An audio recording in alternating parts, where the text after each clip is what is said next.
শেরপুরের নয়ানীবাজার ভবতারার মন্দির। রাতের অন্ধকারে পাখির চোখে ধরা পড়ছে উৎসবের রং। মন্দিরের সাজসজ্জার অনুষঙ্গ হয়ে উঠেছে বর্ণিল পাখির সমারোহ। কাগজ ছোলা দিয়ে তৈরি পাখিগুলো যেন পেয়ে গেছে প্রাণ। কিচিরমিচির শব্দ তৈরি করেছে ব্যতিক্রমী আবহ।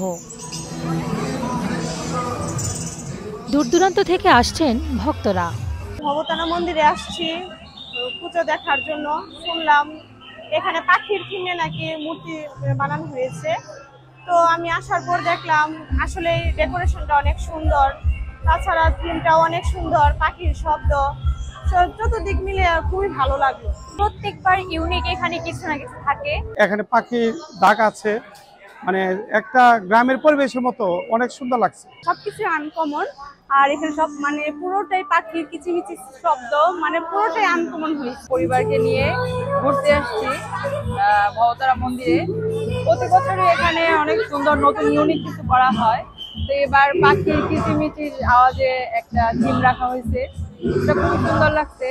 52 বছর ধরে ভবতারার মন্দিরে হয়ে আসছে দুর্গাপূজা। প্রতি বছরই নিত্য নতুন থিমে সাজানো হয় মন্দির। পূজা কমিটির সদস্যরা এবার বেছে নিয়েছেন প্রকৃতির প্রাণ পাখির থিম। ছোট ছোট ঘরে নানা রকম পাখি আর প্রাকৃতিক সাজসজ্জা। বিপন্ন পরিবেশ আর পাখির গুরুত্ব বোঝাতেই এমন থিম বেছে নেয়া। বর্তমান যে পরিস্থিতি, সে পরিস্থিতিতে দেখা যায় প্রাকৃতিক সৌন্দর্য মানে বিপর্যয়ের পথে। দেখা যায় তার মধ্যে পাখিগুলো হলো প্রধান।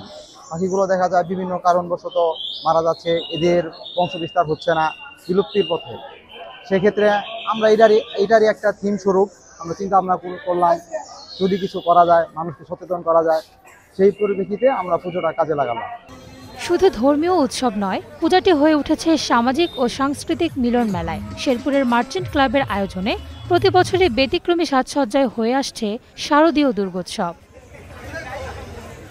Ishrat Lubna, Star news.